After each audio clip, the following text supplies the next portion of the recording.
방송에서 제공하는 투자 정보는 투자 판단에 대한 조언입니다. 방송에서 제공하는 주식의 가치, 가격 상승 및 가격 하락에 대해서는 방송사에서 보장하지 않습니다.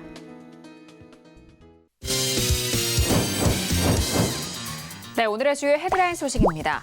한미약품의 단장 증후군 치료제가 미국 FDA 희귀 의약품으로 선정됐습니다. 한미약품은 독자 기술인 렛스커버리를 적용한 HM15912를 상용할 수 있도록 연구개발 역량을 집중하겠다고 밝혔습니다. 삼성중공업이 1억 9천만 달러 규모의 액화 천연가스 운반선 한 척을 수주했습니다. 이번 수주로 삼성중공업은 올해 전 세계에서 발주된 LNG선의 절반을 쓸어 담겠습니다.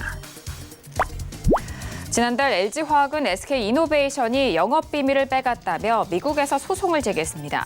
이에 맞서 LG이노베이션 또한 강력 대응하겠다고 밝히면서 전기차 배터리 핵심 기술 탈취 이슈를 두고 LG화학과 SK이노베이션 간 갈등이 극단으로 치닫고 있습니다.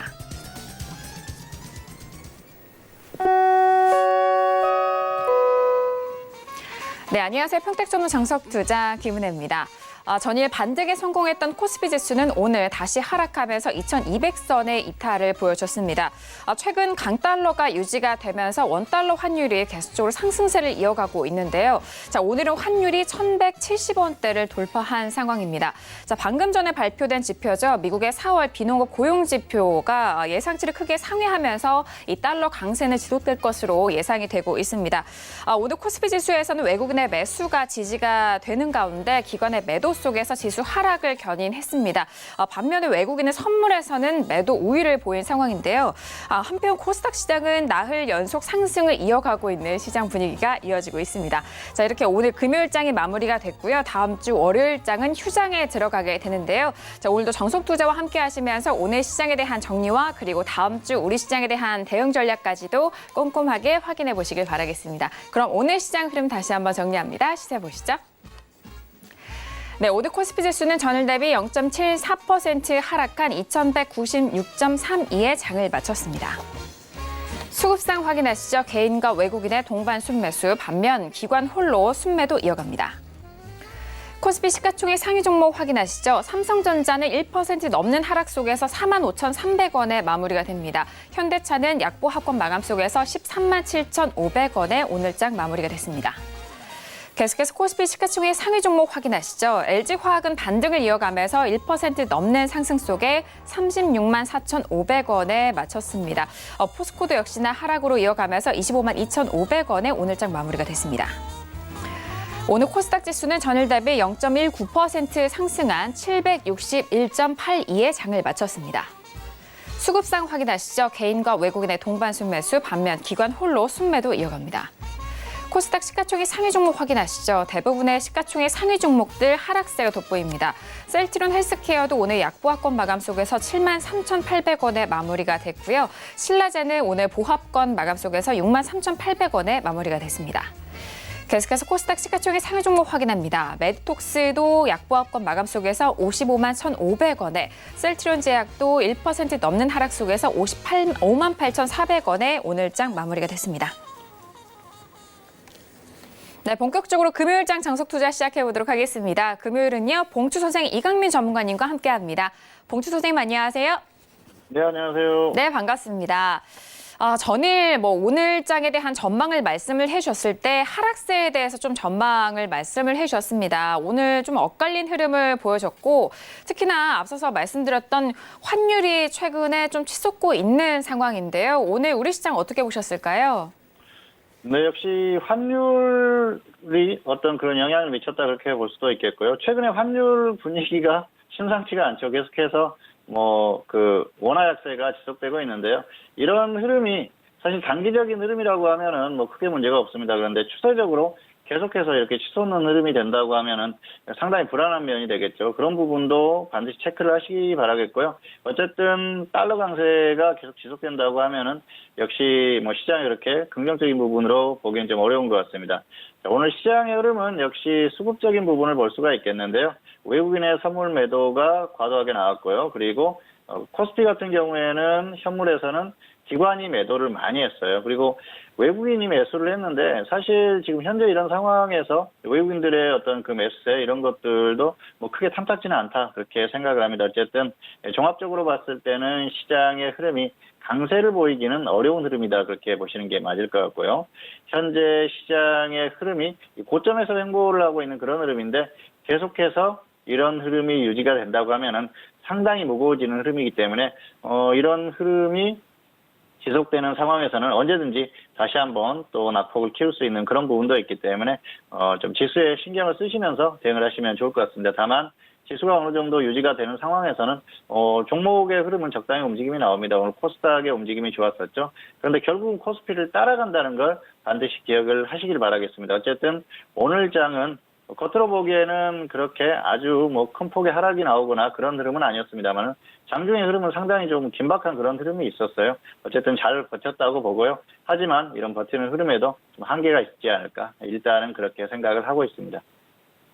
네, 최근 고점에서 횡보를 보여주고 있는 시장에 대한 흐름과 그리고 오늘은 코스피 대비해서 코스닥이 좀 선방을 보인 상황인데요. 하지만 중요한 것은 코스닥 시장도 역시나 코스피를 따라가는 연동되는 흐름이기 때문에 그 큰 그림 안에서 좀 대응을 하시길 바라겠고요. 그리고 환율에 대한 부분 특히나 중요합니다. 뭐 수출에 대한 부분이 워낙 비중이 많다 보니까 이 환율에 따라서도 업종에 대한 변화도 있을 수도 있고요. 그리고 외국인의 수급적인 부분까지도 잘 살펴보시면서 앞으로의 시장 흐름 잘 대응해 보시길 바라겠습니다. 자, 이렇게 오늘은 봉추 선생님과 함께 1시간 동안 이어가 볼 텐데요. 첫 번째 코너로 바로 들어가 보도록 하겠습니다. 자, 오늘의 첫 번째 코너는 종목 핫5 시간이 기다리고 있습니다.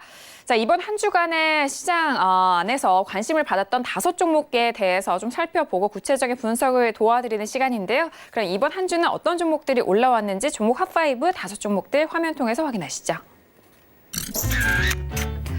네, 종목 핫5 시간입니다. 먼저 첫 번째 종목은 네이버가 올라왔고요. 두 번째 종목 확인하시죠. 카카오가 올라왔습니다. 세 번째 종목은요, 삼성전자가 올라왔고요. 네 번째 종목, 국일재지가 올라왔습니다. 그리고 다섯 번째 마지막 종목은요, 현대바이오까지 확인해봤습니다. 네, 이번 한 주 이제 4월 말과 그리고 5월 초에 걸쳐서 다양한 관심을 받았던 5종목이 이렇게 올라왔는데요. 일단 5종목에 대한 총평을 들어보도록 하겠습니다. 자, 봉투 선생님, 뭐 지난번과는 좀 다르게 이번엔 좀 비슷한 유형의 업종이 좀 보이는 것 같아요. 어떻게 보실까요? 네, 포털업계 1, 2기업이 올라왔죠. 카카오가 지금은 이름이 카카오입니다만 과거에는 다음이었었죠. 네이버와 카카오의 경쟁이 과거에 좀 치열했었는데요. 어쨌든 지금은 좀 격차가 벌어진 흐름이기도 하고요. 이제는 또 모바일 메신저 쪽에서 경쟁을 하는 그런 흐름입니다. 어쨌든 비슷한 업종의 종목인데요. 같은 업종이죠. 그런데 그 어떤 그 이슈나 이런 것들은 조금씩 다른 면이 있고요. 사연이 각각 다른 것 같습니다. 그리고 코스닥 쪽에 있는 종목들은 최근에 엄청난 그 강세를 보이는 그런 종목들이에요. 아마 투자자들의 관심이 많을 텐데요. 이럴 때일수록 대응에 대해서 조금 더 신중한 면이 있어야 되지 않나 생각을 하고요. 제대로 된 대응이 필요하다고 생각을 합니다. 그래서 그 대응에 대해서 좀 자세하게 설명을 드리도록 하겠고요. 잠시 후에 사연과 함께 대응에 대한 방법도 자세하게 말씀드리도록 하겠습니다. 네, 이번 한 주 뜨거운 관심을 받았던 종목이기 때문에 다음 주까지 이어질 수도 있는 부분이고 또 언제든지 많은 분들이 또 관심 있어 하시는 종목은 언제라도 또 흐름이 나올 수 있기 때문에 오늘 이 시간 다시 한번 좀 주목해 주시길 바라겠고요. 자, 먼저 코스피에 속한 3가지 종목부터 살펴보도록 하겠습니다. 네이버와 카카오 그리고 삼성전자까지 3가지 종목을 살펴볼 텐데요.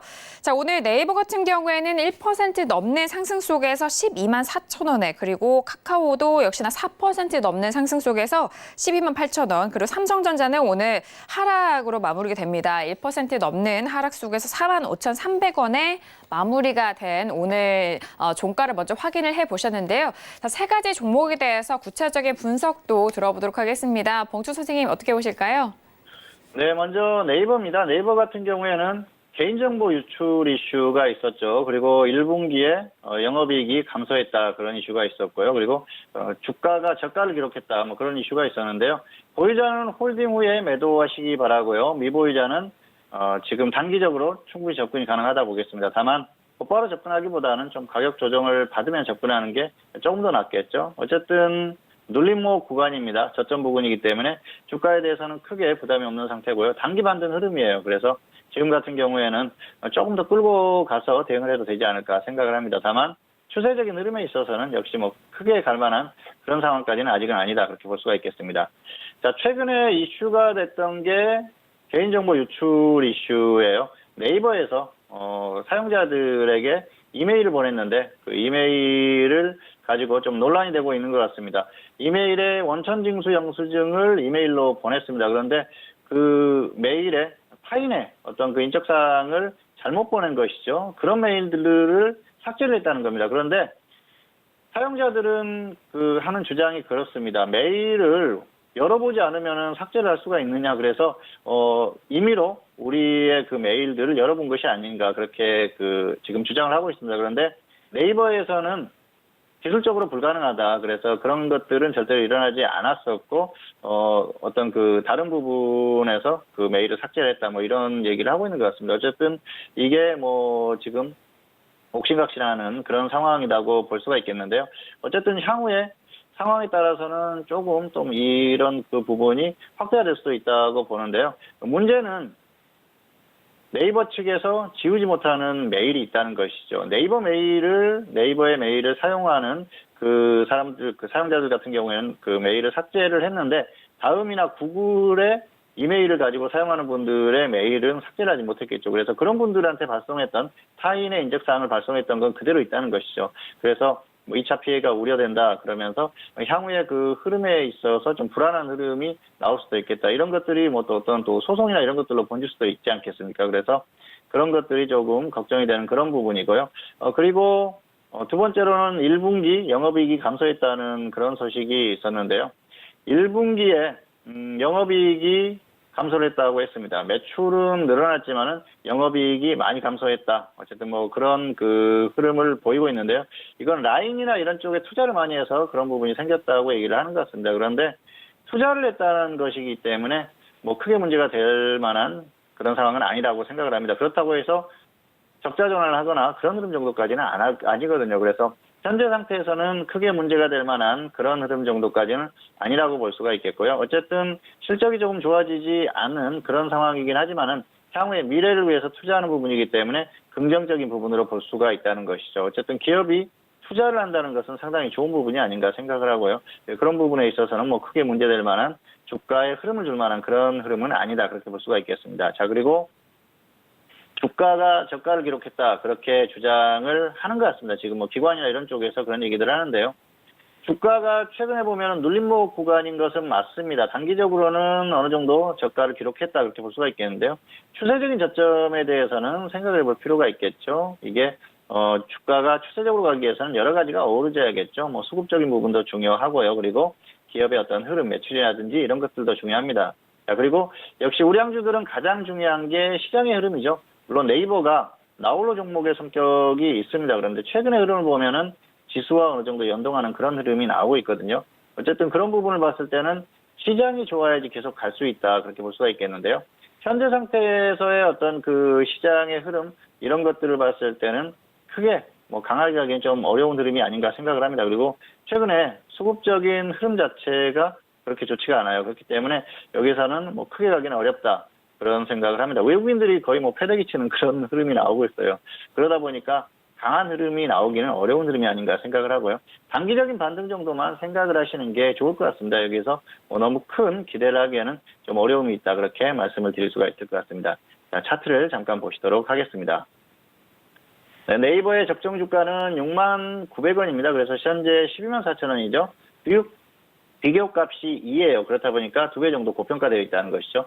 네이버는 그동안 계속해서 고평가되어 있던 기업이에요. 쭉 보십시오. 그러면은 주가가 현재보다 거의 높은 그런 가격대가 많았지 않습니까? 그러다 보면은 거의 뭐 몇 년 동안 계속해서 고평가되어 있던 그런 상황이죠. 그리고 2배 고평가가 되어 있기 때문에 뭐 그 이전에도 계속해서 고평가되어 있었던 그런 흐름이 아닌가 생각을 하고요. 자, 어쨌든 고평가되어 있는 기업이라는 말씀을 드리겠고요. 차트의 흐름을 보면은 지금 중기 상승 추세를 유지하고 있죠. 그런데 이격이 좁아지고 있어요. 곧 역전될 가능성이 높습니다. 그러다 보니까 중기 하락 전환할 가능성이 충분히 있다 그렇게 보고요. 단기적으로는 상승을 유지하고 있습니다. 단기 역시 21선 위에서 움직이고 있죠. 자, 보시면은 지금 주가가 고점에서 쭉 조정을 받고 추세적으로 하락했어요. 그러다 보니까 지금 현재 어떤 추세적인 흐름 자체는 그렇게 좋지 않다 그렇게 보고 있고요. 중기 상승 전환을 했지만은 저점 이후에 지수가 반등할 때 같이 반등을 했고요. 결국은 다시 좀 꺾이다가 눌림목 구간에 왔다. 그래서 단기적으로는 반등하는 흐름이 나오고 있습니다. 기술적으로도 그렇고요. 그리고 수급적으로도 단기적으로는 조금 개선되는 그런 흐름이 보이면서 반등이 나오고 있는데요.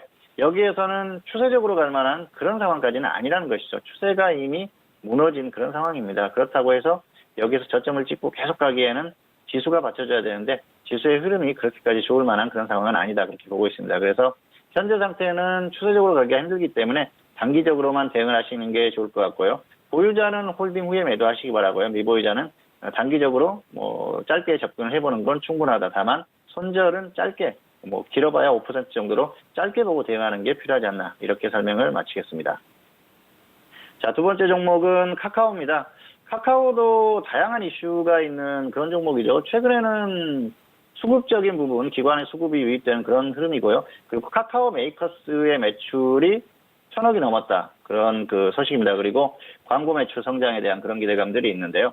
자, 먼저 수급적인 흐름이 굉장히 좋은 그런 흐름이 나오고 있습니다. 어쨌든 보유자는 매도 후에 조정 시 재매수하시기 바라고요. 미보유자는 조정 시에 다시 한번 접근을 하시는 게 좋을 것 같습니다. 무리하게 접근하지 마시고요. 단기의 흐름이 꽤 강하게 나왔어요. 그렇기 때문에 조정을 받았을 때 접근을 하시는 게 좋을 것 같습니다.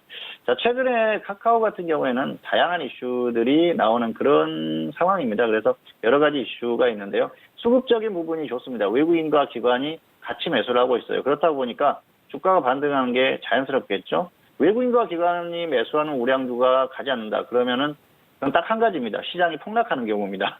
그래서 그런 경우만 아니라면 단기적으로 움직임이 나오는 게 당연하다고 볼 수가 있겠는데요.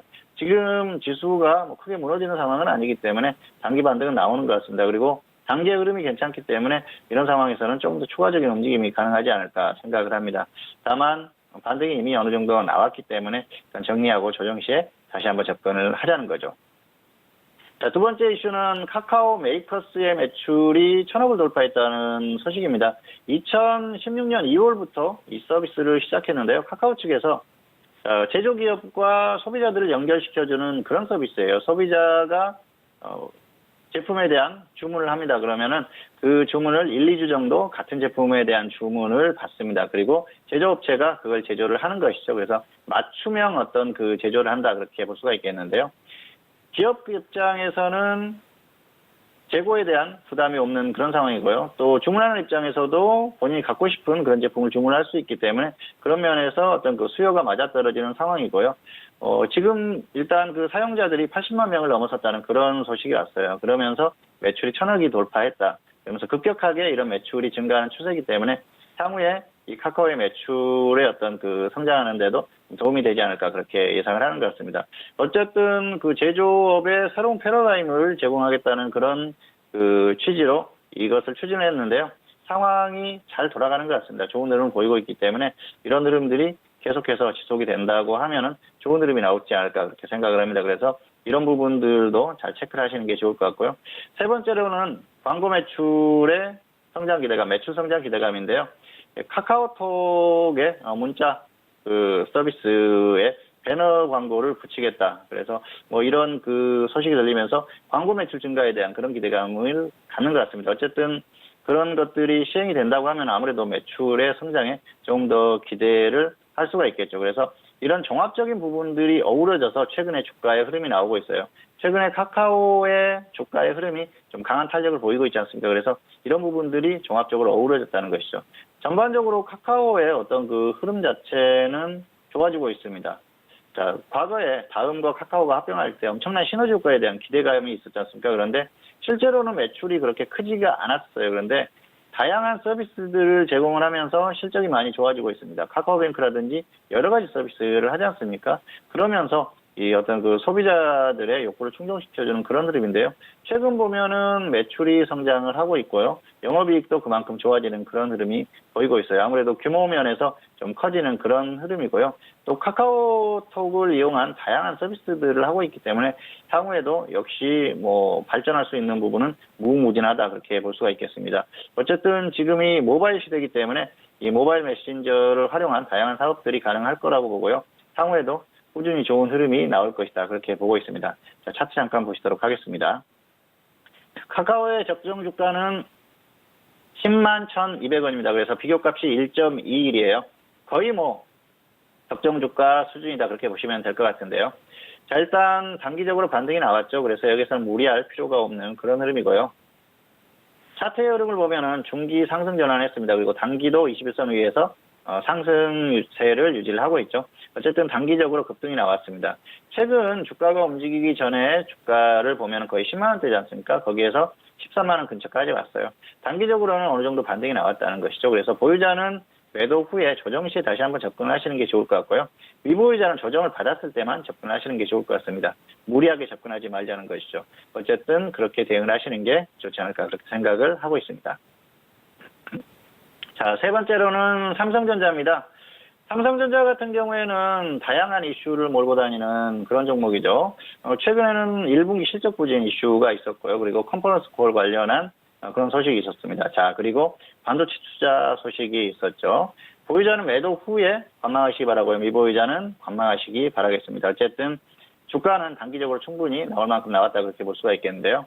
최근 그 이슈가 되는 게 역시 실적에 대한 부분이었었죠. 실적에 대한 부분이 굉장히 시장에 큰 관심을 가졌었죠. 전망이 좋지 않았었습니다. 실적이 좋지 않을 것이라는 전망을 했었죠. 결과가 그대로 나온 것 같습니다. 매출은 13% 정도 줄었고요. 그리고 영업이익이 60%가 줄었어요. 충격적인 수치라고 할 수가 있죠. 그런데 주가는 상당히 견조한 흐름을 보이고 있습니다. 자, 이런 흐름을 보이는 건 이미 실적에 대한 부분은 다 예상이 됐다는 것이죠. 그래서 주가의 흐름에 크게 영향을 미치지 않는 것 같습니다. 그리고 향후 실적에 대한 기대감들이 계속 나오고 있어요. 삼성 측에서도 그렇고요. 또 시장에서도 2분기 이후에 실적이 좋아질 것이다. 그런 예상들을 하는 것 같습니다. 그런 부분들이 주가를 견조하게 붙들고 있는 그런 상황이 아닌가 그렇게 생각을 하고요. 삼성 측에서도 컨퍼런스 콜을 통해서 다양한 얘기들을 하고 있습니다. D램이 2분기 이후에, 2, 4분기 이후에 점점 좋아질 것이다. D램에 대한 수요가 증가를 할 것이고 그렇다 보면 매출이 좋아질 것이다. 그래서 2분기 이후에, 2분기 말 이후에 어떤 흐름은 상당히 좋아질 것이다. 그렇게 예상을 하는 것 같습니다. 그리고 다양한 그런 그 부분들을 컨퍼런스 콜을 통해서 얘기를 했는데요. 그리고 또 이런 그 주장을 하는 반면에 반도체 쪽에 어떤 재고가 쌓이면서 공급을 줄이고 있다. 그래서 지금 어떤 생산하는 그런 쪽을 좀 줄이고 있다. 그런 얘기도 하고 있습니다. 그래서 지금 현재의 상태는 그렇게 좋은 흐름은 아니라는 것을 스스로 어떻게 얘기하는 그런 상황이 아닌가 생각을 합니다. 삼성 측의 어떤 그 해명을 보면은요, 역시 반도체 쪽, 반도체 쪽에 향후의 어떤 그 흐름 자체는 좋을 것이다. 그렇게 예상을 하고 있는데요. 현재 상태는 좋지 않다는 것을 본인들 스스로 자인하는 그런 상황입니다. 어쨌든 그런 부분에 있어서는 역시 향후의 흐름을 무작정 맹신하기는 좀 어려운 흐름이 아닌가 생각을 합니다. 자, 세 번째 이슈가 가장 중요한 이슈가 되고 있는 그런 흐름인데요. 반도체 투자에 대한 그런 지금 소식입니다. 삼성 측에서 133조를 반도체에 투자하겠다는 계획을 발표를 했죠. 2030년까지 133조를 투입을 해서 반도체의 어떤 그 활성화를 만들겠다, 좋은 흐름을 만들겠다는 것인데요. 133조를 투자를 하고 또 15,000명, 15,000명을 신규로 채용을 하겠다. 신규 채용하는 과정에서 대학들과 어떤 그 협력해서 관련 학과를 만들고 그 학생들을 또 그 취업을 하겠다, 모집을 하겠다, 뭐 그런 그 여러 가지 계획들을 발표를 하고 있어요. 그러다 보니까 굉장히 좋은 그런 부분이 아닌가 생각을 합니다. 사실 기업이 투자를 한다는 건 굉장히 좋은 부분입니다. 133조라면은 어마어마한 금액 아닙니까? 그래서 그게 제대로 투자가 이루어진다고 하면은 역시 그 대한민국의 어떤 그 경제의 그 전반적인 부분에도 좋은 흐름이 나올 것 같고요. 그리고 삼성 측에도 좋은 부분이겠죠. 삼성도 미래를 향한 투자가 되기 때문에 상당히 좋은 그런 계획이 아닌가 생각을 하고요. 그대로 이루어지기를 개인적으로 좀 바람을 갖고 있습니다. 어쨌든 그런 부분이 잘 이루어져서 경제 활성화도 되고 기업도 잘 됐으면 하는 바람입니다. 하지만 2030년까지이기 때문에 아직도 시간이 많죠. 11년이 남았습니다. 그 과정에서 중간에 변수가 많다는 것이죠. 기업의 변수가 있을 수도 있고요. 그리고 국가적인 차원의 변수가 있을 수도 있고, 정치적인 변수도 있을 수도 있고, 여러 가지 변수가 있다는 것이죠. 그래서 100% 그게 그대로 집행이 될 것인지 그런 부분들은 살펴봐야겠죠. 기업의 재무 구조가 갑자기 좋아지지 않는다거나 시장의 어떤 환경이 갑자기 변한다거나 이랬을 때는 변화가 있을 수도 있거든요. 자, SK하이닉스 측에서도 120조 투자 계획을 발표를 했지 않습니까? 그런데 벌써부터 뭐 토지 수용일 토지를 매입하는 그런 것들부터 여러 가지 좀 어려움이 예상되는 그런 흐름이기도 하고요. 삼성도 마찬가지입니다. 이 투자가 제대로 이루어질지는 향후의 상황을 계속해서 봐야 됩니다. 그래서 이게 해마다 뭐 10조 정도씩 계속해서 쭉 투자가 계획대로 그대로 이루어진다고 하면은 역시 좋은 부분이겠지만 어쨌든 상황을 조금 더 봐야 되는 그런 흐름이 아닌가 생각을 하고요. 뭐 여러 가지를 고려를 해봐야 되는 그런 부분이 아닌가 생각을 합니다.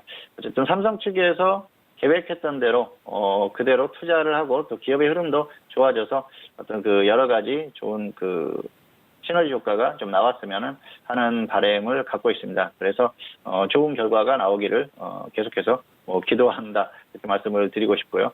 차트를 보면서 조금 더 설명을 드리도록 하겠습니다. 자, 삼성전자의 적정 주가는 77,800원이고요. 비교값이 0.58입니다. 그런데 지금 저평가되어 있다는 것이죠. 차트상으로 보면은 중기 상승 추세를 유지하고 있고요. 단기적으로는 21선 아래로 하락 전환했어요. 어쨌든 단기로는 반등이 나왔다고 보는데요. 왜냐하면은 자, 한번 강하게 반등이 나왔고요. 그리고 그 이후에 고점에서 횡보하는 흐름이에요. 그렇다 보니까 크게 뭐 갈만한 그런 흐름은 아니라고 보고요. 삼성전자가 주가가 하락했을 때 개인이 매수하고 외국인이 매도하는 흐름이었는데 최근에는 반대 흐름이었죠. 외국인이 매수하고 개인이 매도하는 흐름이 나오면서 주가가 반등했는데요. 이후에 흐름이 크게 변한 건 없습니다. 물론 개인들이 조금 매수하는 흐름이 나오긴 합니다. 그렇다고 하더라도 주가가 더 이상 가지 못하죠. 이런 것들은 가격에 대한 부담 이런 것들을 얘기할 수가 있을 것 같고요. 향후의 어떤 수급의 변화도 충분히 예상을 해볼 수 있는 그런 흐름이 아닌가 생각을 합니다. 어쨌든 삼성전자의 주가의 흐름은 단기적으로 어느 정도 한계에 왔다고 보기 때문에 여기에서 굳이 무리해서 접근할 필요도 없을 것 같고요. 보유하신 분들은 그냥 적당히 매도하시고 당분간은 좀 상황을 봐야 될 것 같습니다. 그래서 관망을 하시는 게 좋을 것 같습니다. 그래서 무리한 대응을 하지 말자 이런 말씀 드리면서 삼성전자까지 설명을 마치도록 하겠습니다.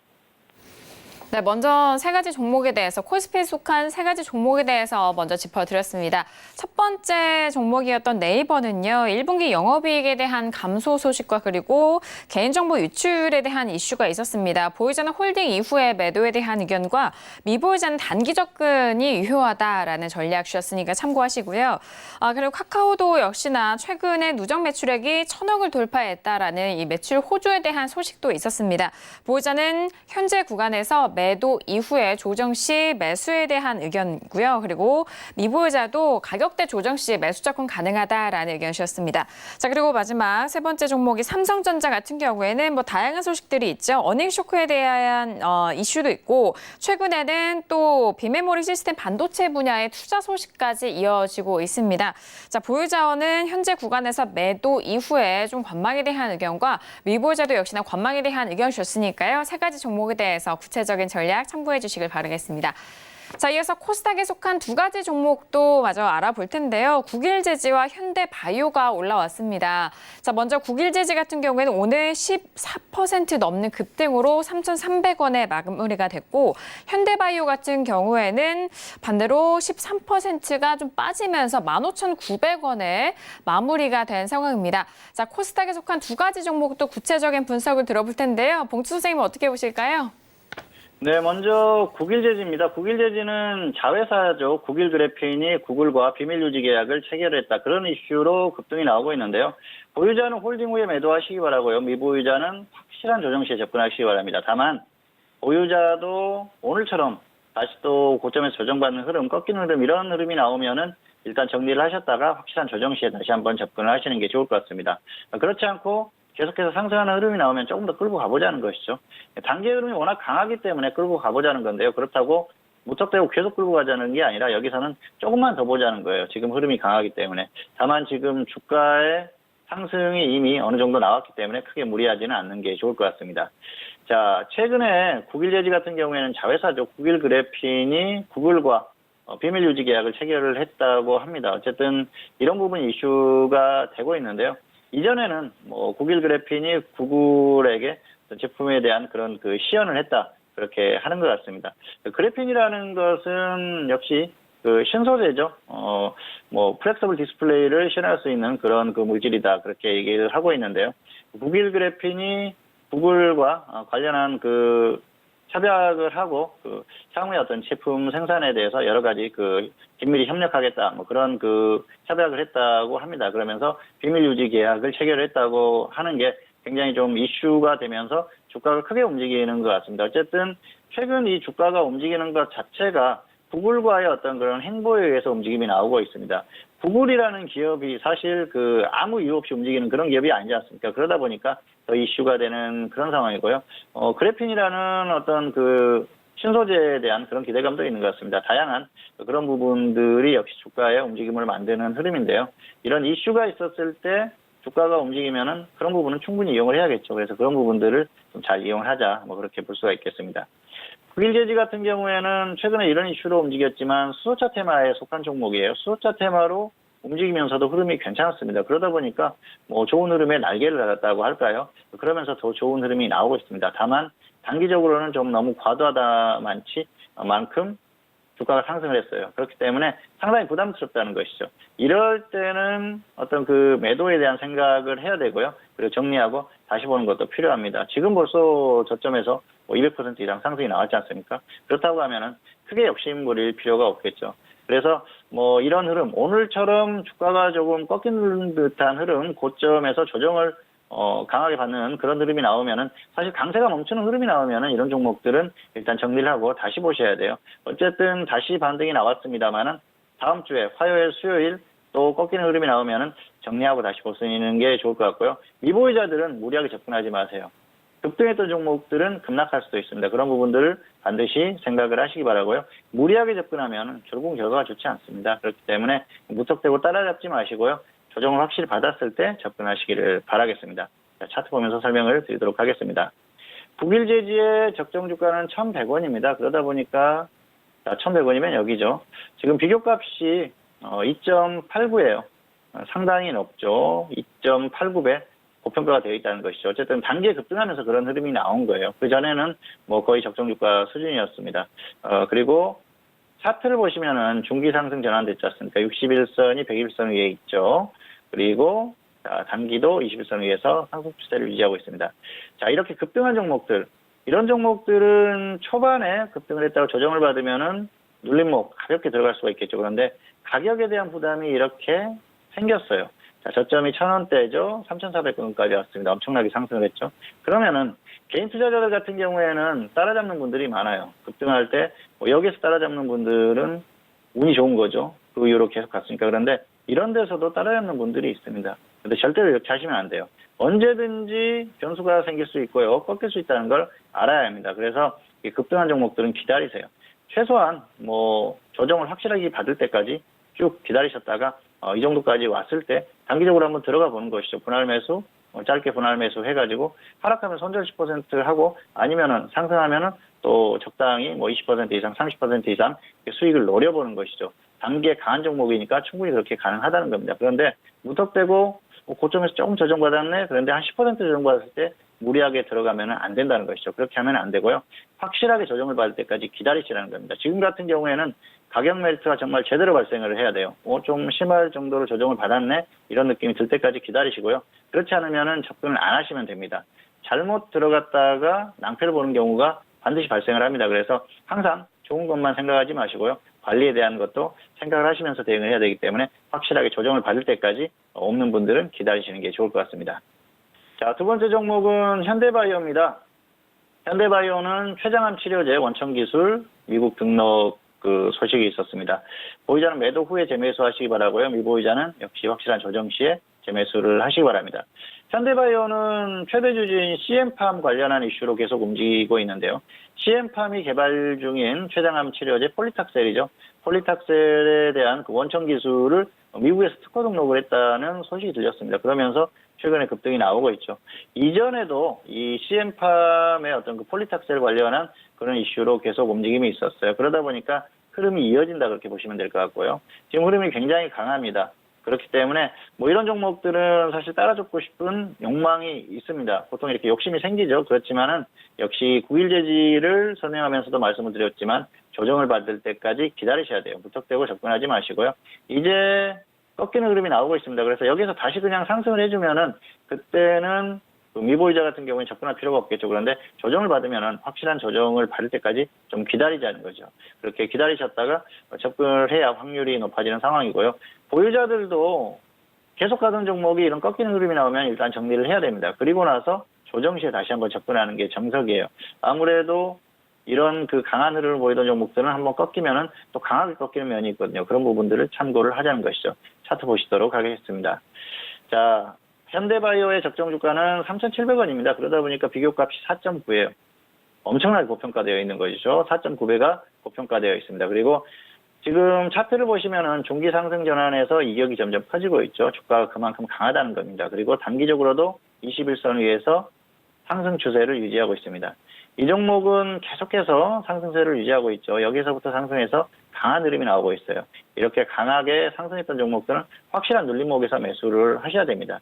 자, 이런 종목들은 최소한 이 정도까지 조정을 받을 때까지 기다리셔야 돼요. 그래서 어설프게 조정을 받으면은 접근하지 마시고요. 확실한 조정 시까지 기다리자는 것이죠. 그리고 반드시 분할 매수하시고요. 손절은 절대로 10% 넘기지 마십시오. 손절가가 올 때까지 하락했다 그랬을 때는 정리를 하고 더 심하게 빠졌을 때 그때 아래에서 다시 한번 접근하는 겁니다.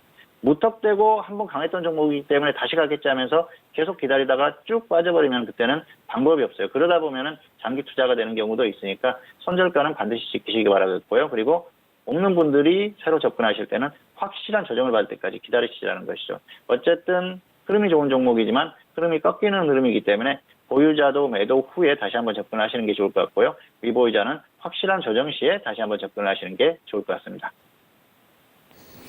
네, 코스닥에 속한 두 종목에 대해서도 구체적인 분석을 들어봤습니다. 자, 일단 국일제지 같은 경우에는 오늘 14% 넘는 급등을 보여줬는데요. 자회사 그래핀과 그리고 구글과의 협업의 확대 소식 속에서 최근에 좀 상승 탄력을 이어가고 있는 상황입니다. 보유자는 홀딩 이후에 매도에 대한 의견과 미보유자는 가격대가 확실하게 조정 시 그때 접근해보자라는 전략이고요. 자, 그리고 두 번째 종목인 현대바이오는 췌장암 치료제 원천 기술 및 특허 등록 소식도 있는 상황입니다. 현대바이오는 보유자 매도 이후에 재매수에 대한 의견과 그리고 미보유자는 확실한 조정 시 매수 접근 가능하다라는 의견까지 참고해 주시길 바라겠습니다. 자, 이렇게 다섯 종목에 대해서 구체적인 분석을 들어봤고요. 지금 시각은 10시 37분이 지나가고 있습니다. 오늘 금요일장에 뉴욕 증시가 개장이 됐는데요. 3대 지수 모두 상승으로 출발이 된 상황입니다.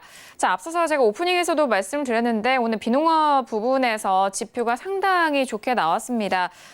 지금 예상치가 19만 명이 예상이었는데 미국의 4월 고용이 26만 3천 명으로 상승했다라는 소식이고요. 그리고 실업률도 월가 예상치가 3.8%였는데 3.6%로 하회하면서 일단 실업률에 대해서도 긍정적으로 전반적인 고용 지표에 대해서 긍정적인 소식에 힘입어서 3대 지수 모두 상승 출발했다라는 점까지 확인해 주시길 바라겠습니다. 자, 이어서 선생님 질문 있을 시간으로 넘어가 볼게요. 오늘도 다양한 질문들 많이 접수해 주셨고요. 첫 번째 질문부터 확인해 보도록 하겠습니다. 끝자리 8000번 쓰시는 시청자분께서 질문 보내주셨는데요. 자이그룹 매수가 9,500원의 비중은 20% 질문 주셨습니다. 자, 오늘장의 자이글 종가는요, 2% 넘게 하락하면서 8,590원에 마감이 됐습니다. 9,000원대 중반에 매수하셨는데 현재 손실이 꽤 크신 상황인데요. 봉추 선생님은 어떻게 진단하실까요? 네, 학점은 B고요. 본전 매도하시거나 손절 마이너스 20% 이렇게 대응하시기 바랍니다. 자, 기술적인 흐름만 보고 대응하시면 될 것 같고요. 피부 미용기기 시장 진출했다 그런 이슈가 있었죠. 그리고 열 조리기 그런 사업을 원래 하던 그런 기업입니다. 여성분들은 LED 마스크 많이 하시죠. 그 비슷한 제품을 출시했다 보시면 될 것 같은데요. 매수가 조금 아쉽고요. 대응도 아쉽습니다. 차트 보시겠습니다. 9,500원에 매수하셨는데요. 여기에서 매수하셨어요. 자, 매수는 하실 수가 있죠. 그런데 이렇게 급락하는 종목을 여기서 따라잡는 건 아니죠. 문제는 이날 하한가로 마감했는데 하한가로 그대로 홀딩하셨어요. 상당히 잘못된 것이죠. 하한가 간 종목이 다음 날에 점하한가 갈 수도 있습니다. 그런 부분은 생각을 해야 되는데 전혀 생각을 안 하신 겁니다. 결국은 이 급락하던 종목을 따라잡다 보니까 계속 하락했지 않습니까? 26%, 마이너스 26%까지 그냥 홀딩하셨어요. 기준도 없다는 것이죠. 그러니까 매수에 대한 어떤 기준이 좀 좋지 않았다. 그리고 대응 자체가 좋지 않았다. 그렇게 볼 수가 있겠는데요. 일단 아무런 이유 없이 하락했습니다. 그러다 보니까 단기적으로 버티면서 반등이 조금 나오는 것 같습니다. 단기는 반등이 가능하다고 보는데요. 그렇다고 하더라도 낙폭이 있었기 때문에 본전 오면 정리하시고요. 다시 꺾인다 그랬을 때는 마이너스 20% 정리하십시오. 여기까지 오면은 저점 이탈하고 쭉 빠질 가능성도 있습니다. 자, 아무런 이유 없이 급락을 했죠. 그러면은 향후에 이유가 나올 수도 있어요. 그러면 더 크게 빠질 수도 있습니다. 그런 부분까지 감안을 해야 되고요. 어쨌든 기준을 가지고 대응하십시오. 여기에서는 단기적으로 정리를 하고 그 상황을 봐서 다시 한번 접근을 하시는 게 훨씬 나을 것 같습니다. 좀 버티는 흐름이 나온다거나 아니면 확실하게 조정을 받고 저점을 확실하게 다졌다거나 그랬을 때 접근하시는 게 나을 것 같고요. 무작정 이 종목이 수익 날 때까지 기다리는 건 아니라는 겁니다. 어쨌든 매수 이후에 낙폭이 컸었기 때문에 본전 오면 정리해 주시기 바라고요. 더 빠지면은 손절 후에 다시 한번 상황을 봐서 접근하시는 게 좋을 것 같습니다. 네, 자이글에 대한 진단이었습니다. 학점은 D 학점 확인됐고요. 매수 이후에 손실이 좀 커지신 상황입니다. 본전 매도 또는 손절은 마이너스 20%의 대응 전략 정리를 해드렸는데요. 반등 시 최대한의 본전에서 매도에 대한 전략 참고해 주시길 바라겠습니다. 자, 이어서 다음 질문도 이어가 볼게요. 끝자리 0273님의 질문이고요. 하나를 매수가 31,500원의 비중은 30% 질문이셨습니다. 자, 오늘장 하나 오늘의 종가는요. 약보합 마감이고요. 29,100원에 마감이 됐습니다. 이분도 지금 10% 정도 가까운 손실을 보고 계신 상황인데 봉투 선생님은 어떻게 보실까요? 네, 학점은 쉬고요. 본전 매도하시거나 손절 마이너스 10% 대응하시기 바랍니다. 일단 단기로 대응하시기 바라고요. 추세적으로 갈 만한 그런 상황은 아니라고 봅니다. 수급적인 부분, 그런 부분도 뭐 특별히 좋을 게 없고요. 그리고 자, 지주사지 않습니까? 지주사들은 역시 지수를 볼 수밖에 없어요. 지수보다 훨씬 약한 종목입니다. 지수가 꺾이면 더 약하겠죠. 그럴 가능성이 상당히 높다고 봅니다. 하나그룹주들은 최근에 우선주들만 움직여요. 본주들은 안 움직입니다. 역시 뭐 그 아시아나항공 인수에 대한 기대감이 있는데요. 어쨌든 움직이지 않기 때문에 미련을 갖고 계속 기다릴 필요는 없겠죠. 매수가가 약간 애매하다고 볼 수가 있겠고요. 차트 잠깐 보시겠습니다. 31,500원에 매수하셨는데요. 여기서 매수하신 겁니다. 약간 좀 애매하죠. 조금 더 기다리셨으면 좋았을 텐데 아니면은 이전에 매수하시거나 상승 추세인데 120선 이탈할 때까지 기다리는 게 낫지 않았겠습니까? 그런데 좀 서둘렀다 볼 수가 있겠고요. 매수가가 애매합니다. 아주 나쁘다고는 할 수가 없는데요. 문제는 매수 타이밍인데요. 최근에 지수가 어땠습니까? 지금 고점을 기록하고 좀 꺾이는 흐름을 나오고 있지 않습니까? 그런데 그런 그 중간에 매수를 하셨어요. 어쨌든 그런 부분이 아쉽다는 것이죠. 시장의 흐름을 보고 접근을 해야 되는데요. 지주사들은 결국은 지수의 어떤 흐름과 연동할 수밖에 없습니다. 그러다 보니까 지수가 약하면은 약할 수밖에 없겠죠. 그런데 지수보다 더 약해요. 그래서 지수가 간다고 해서 특별히 강하게 갈 만한 그런 상황도 아니기 때문에 상승해주면은 본전에 매도하십시오. 그리고 하락하면은 손절 마이너스 10% 지금 거의 왔어요. 그래서 마이너스 10% 오면 손절하시고 차라리 다른 종목으로 접근하시는 게 좋을 것 같습니다. 다만 이 종목의 적정 주가가 평택천넘 기술특가 적정 주가가 38만 1,700원입니다. 10분의 1도 안 돼요. 엄청나게 저평가된 기업입니다. 자, 그렇다고 보면은 지수가 계속 빠져서 이 종목이 쭉 하락해서 엄청나게 빠졌다 그랬을 때는 엄청난 기회가 되겠죠. 지수가 다시 상승할 때는 이렇게 정말 저평가된 종목들 같은 경우, 특히 지주사들 같은 경우에는 지수가 상승할 때는 어느 정도 연동을 한다는 것이죠. 그런데 이 정도로 저평가되어 있다고 하면은 외국인이나 기관들의 수급이 유입될 수밖에 없습니다. 그러면은 어느 순간 급등할 수도 있기 때문에 이런 종목들은 반드시 기억하셨다가 지수가 정말 저점을 기록하고 추세적으로 상승할 때 반드시 좀 접근해 볼 만한 그런 종목이라는 설명을 드리겠습니다. 어쨌든 현재 상태에서는 본전 매도나 손절 마이너스 10% 이 정도로만 보시는 게 좋을 것 같습니다.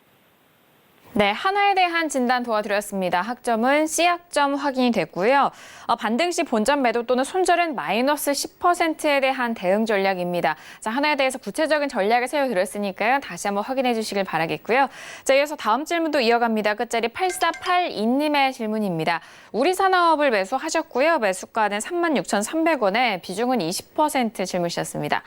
오늘장 우리산업은요, 약보합 마감이고요. 29,050원에 마감이 되면서 지금 손실이 꽤 크신 상황입니다. 봉주 선생님 어떻게 보실까요? 네, 학점은 F고요. 본전 매도 하시거나 손절 마이너스 25% 하시기 바랍니다. 지금 마이너스 20% 정도입니다. 그래서 더 빠지면 손절하세요. 이 종목은 전기차, 수소차 테마로 움직이는 종목입니다. 그런데 흐름이 아쉽죠. 아무리 테마에 속해 있는 종목이라도 계속 하락하는데 들고 가면 안 됩니다. 기준을 가지고 대응하셔야 돼요. 정리하고 저점을 기록해가지고 다시 움직일 수 있는 그런 흐름이 나왔을 때 다시 접근하면 됩니다. 그리고 시장에 종목이 많습니다. 같은 어떤 테마주 중에서 잘 움직이는 종목으로 다시 접근하면 되는 것이죠. 어쨌든 계속 빠질 때는 미련 갖지 마시고요. 손절가를 정해서 매도를 하십시오. 그런데 이분은 여러 가지 문제가 있어요. 차트 보시겠습니다. 36,300원에 매수하셨는데요. 여기서 매수하신 것이죠. 자, 어떻습니까? 추격 매수하셨죠? 흐름이 좋으니까 여기에서 매수해놓고 계속 가기를 기도를 하는 겁니다. 그런데 이렇게 매수하면 안 되죠. 이미 저점에서 반등이 꽤 나왔지 않습니까? 자, 매수하려고 하면은 이전에 기회가 많이 있었지 않습니까? 이렇게 아래에서 저점에서 횡보할 때, 횡보하는 구간에서 저점 부분이다. 이런 데서 매수하면은 수익 가능하지 않습니까? 그런데 위에서 무턱대고 그냥 매수하고 기도하고 있는 것이죠. 상당히 안 좋은 습관이고요. 벌써 마이너스 20% 가까이 왔을 때까지 정리 안 했어요. 다시 한번 왔습니다. 상당히 아쉽다고 볼 수가 있겠는데요. 테마주기 때문에 언제든지 급등은 가능하다고 볼 수가 있습니다. 뭐 이슈가 생기거나 하면은 급등할 수도 있겠죠. 그래서 본전이 반등을 시작하면 본전이 가능하다는 생각입니다. 그런데 그렇지 않고 빠졌을 때는 정리 후에 저점을 확인하고 다시 한번 접근을 하자는 것이죠. 기준을 안 가지고 테마주니까 갈 거야 하면서 계속 기다리다가 계속 빠지면 그때는 방법이 없고 장기 투자가 되는 겁니다. 그래서 그렇게 대응하는 건 정석적인 대응이 아니고요. 그렇게 계속 대응하다가 본전이 올 수도 있지만 한 번 잘못 실수하면은 정말 그 크게 손실을 보는 경우가 생기거든요. 그래서 기준을 갖고 대응을 하시라는 말씀을 드린 겁니다. 어쨌든 본전 매도하시거나 손절 마이너스 20%, 25% 후에 향후에 흐름을 봐서 다시 한번 접근하시는 게 좋을 것 같습니다. 네, 우리 산업에 대해서 진단해드렸습니다. 학점은 아쉽게도 F학점 확인이 됐고요. 본전 매도 또는 손절은 마이너스 25% 대응 전략과 저점 확인 이후에 그때 다시 재접근해보자라는 의견까지 주셨으니까요. 다시 한번 참고해 주시길 바라겠습니다. 자, 이어서 다음 질문, 마지막 질문으로 이어가야 될 것 같아요. 끝자리 8827님의 질문이고요. 프로스테믹스를 매수가 7,200원에 비중은 25% 질문 주셨습니다. 오늘장의 프로스테믹스는 3% 가까운 하락 속에서 6,560원 마감이 됐습니다. 역시 손실 구간이신데 자, 어떻게 진단해 주실까요? 네, 학점은 F고요. 본전 매도하시거나 손절 마이너스 20% 후에 재매수하시기 바랍니다. 단기 흐름이 좋습니다. 그런데 매수가가 좋지 않아요. 차트 보실까요? 7,200원에 매수하셨는데요. 최근에 그 줄기세포 관련한 발모 효과에 대한 그런 이슈로 움직임이 있죠. 자, 보시면은 최고점에서 매수하셨죠. 상당히 위험한 매매라고 할 수가 있습니다. 그래서 강하니까 계속 가주기를 바라는 겁니다. 이런 분들은 매수를 하고 제발 상한가를 가라 그렇게 기도를 하시는데 잘못된 것이죠. 급등하는 종목도 조정을 받습니다. 오늘 조정을 받았지 않습니까? 그러면 기다렸다가 이렇게 급등했던 종목들 아래에 내려오면 이렇게 분할 매수하면 편하지 않습니까? 그런데 그런 것들을 안 하세요. 다만 단기적으로 흐름이 좋기 때문에 여기에서는 뭐 이 정도까지 조정을 받고 다시 가더라도 갈 가능성이 높기 때문에 일단 손절가를 더 아래로 잡았습니다. 그런데 여기까지 하락했을 때는 그때 문제가 있는 것이죠. 단기에 이렇게 흐름이 좋은 종목이 이렇게 조정을 받았을 때는 횡보 기간이 길어지거나 아니면 더 빠질 가능성이 있거든요. 그래서 확실하게 너무 심하게 빠졌다 싶으면 그때는 정리하고 더 아래에서 접근을 하자는 것이죠. 그래서 손절가를 마이너스 20%까지 정했고요. 다만 단기 흐름을 봤을 때는 손절가보다는 본전 가능성이 높다고 보기 때문에 손절 기준을 더 아래로 잡았습니다. 그리고 지금 벌써 마이너스 10% 정도까지 왔어요. 그러다 보니까 마이너스 15% 금방 이렇게 장중이라도 빠질 수 있기 때문에 손절가를 더 아래로 잡았으니까요. 어쨌든 기준대로 대응을 하시기 바랍니다. 일단 본전이나 마이너스 20% 정리 후에 아래에서 다시 한번 접근을 하시기 바랍니다. 본전 매도되면은 적당히 조정을 받으면 접근하시면 되고요. 마이너스 20% 됐을 때는 더 아래에서 한번 접근을 하자는 것이죠. 단기적으로 움직임이 있기 때문에 단기 움직임은 충분히 가능하지만 어쨌든 기준대로 대응해 주시기 바라고요. 매수가가 좋지 않다 보니까 이렇게 대응하는 겁니다. 향후에는 추격 매수하지 마시고요. 저점 매수하시고 그렇게 잘 대응해 주시기를 바라겠습니다. 네, 프로스테믹스에 대한 진단이었습니다. 학점은 F학점 확인이 됐고요. 본전 매도 또는 손절은 마이너스 20% 이후에 재매수에 대한 의견, 그리고 항상 매수에 대한 부분은 저점 매수로 공략 잘 해보자라는 의견까지 들어봤습니다. 자, 오늘도 선생님 질문 있어요 시간을 통해서 다양한 질문들에 대한 상담을 도와드렸습니다. 말씀드린 내용에 대해서는 투자 판단에 대한 조언이고요. 해당 상품의 가치와 수익률을 보장하지 않는다는 점 다시 한번 이해해 주시길 바라겠습니다. 자, 오늘까지 이렇게 5월의 첫 주가 지났습니다. 다음 주는 월요일 휴장에 들어가기 때문에 화요일장부터 재개가 되는데요. 다음 주 우리 시장에 대한 전망도 이야기를 나눠볼게요. 자, 봉주 선생님, 다음 주 우리 시장 어떻게 보실까요? 네, 다음 주는 이번 주보다 좀 더 무거워지지 않을까 생각을 합니다. 시장이 지금 점점 무거워지고 있어요. 고점에서 횡보를 하는 흐름이 이어지고 있는데요. 크게 빠지지도 않는데 최근에 어떤 그 흐름들을 보면은 역시 심상치 않다 그런 것들을 느낍니다. 역시 구체적으로 언급하기는 그렇습니다만은 여러 가지 상황을 봤을 때는 시장이 점점 무거워지고 있다 그런 것들을 볼 수가 있겠고요. 이런 흐름이 지속되다 보면은 갑자기 쏟아지는 흐름도 나올 수가 있습니다. 물론 이 지금 현재 상황을 뚫고 상승할 수도 있겠죠. 그런데 여러 가지 상황, 해외 증시와의 어떤 그 비교 이런 것들을 통해서도 강한 흐름이 나오기는 어렵다는 걸 보실 수가 있을 것 같고요. 수급에 전환되는 흐름이 나오지 않습니까? 최근에는 개인이 매수하고 기관이 매도하는 코스피에서 그런 흐름이 나왔는데요. 향후에는 외국인들의 수급을 좀 주목해 볼 필요가 있을 것 같습니다. 외국인들이 다시 매수를 해준다고 하면은 좋은 흐름이 나올 수도 있겠죠. 버티고 조금 더 반등할 수도 있겠는데 그런 흐름이 나오지 않는다고 하면은 결국은 더 하락할 가능성이 상당히 높다고 봅니다. 다음 주 같은 경우에는 그래서 여러 가지 상황을 봤을 때는 이번 주보다 더 좋은 흐름이 나오기는 어렵다고 보기 때문에 조금 더 하락하는 흐름이 나올 가능성이 상당히 높다 그렇게 보고 있습니다. 현재 상태로는 그렇게 예상을 하고요. 물론 다음 주가 만기주기 때문에 어떤 변수들이 발생할 수는 있습니다만은 현재 여러 가지 상황을 봐서는 역시 상승 쪽보다는 하락 쪽에 무게를 두고 대응하시는 게 좋겠다. 그리고 지수를 봤을 때는 코스피가 결국 2200선을 이탈을 했지 않습니까? 2200선을 회복을 하고 버티는 흐름이 나오면은 단기로 조금 더 반등할 수도 있을 겁니다. 그런데 2200선을 회복하지 못하면 결국은 2150선으로 다가가는 흐름이 나올 겁니다. 2150선을 이탈했을 때는 또 속도가 빨라질 수도 있으니까 그런 부분들은 반드시 참고를 하시기 바라고요. 다음 주는 역시 이번 주보다 좀 좋지 않은 결과가 나올 가능성이 높다. 일단은 그렇게 예상을 하고 있습니다. 네, 다음 주는 이번 주보다 조금 더 무거운 한 주가 될 것이다라는 전망과 함께 하락에 대한 가능성 그리고 지수는 2200에서 2150선을 주목을 하시고요. 외국인의 코스피 수급에 좀 집중을 하시면서 흐름을 살펴보시면 좋을 것 같습니다. 자, 오늘 이렇게 봉추 선생님과 함께 했는데요. 함께 해주신 봉추 선생님과는 여기서 인사 나누도록 하겠습니다. 오늘 말씀 감사합니다. 감사합니다. 네, 오늘 저희가 준비한 소식과 내용은 여기까지고요. 정석투자는 서울경제TV 홈페이지를 통해서도 다시 확인할 수가 있으니까요. 많은 활용해 주시길 바라겠습니다. 저희는 다음 주 화요일 저녁 10시에 다시 돌아오도록 하겠습니다. 함께해 주신 여러분 오늘도 고맙습니다.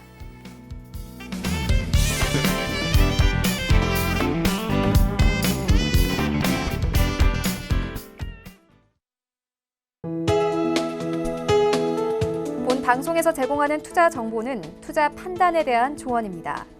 방송에서 제공하는 주식의 가치, 가격 상승 및 가격 하락에 대해서는 방송사에서 보장하지 않습니다.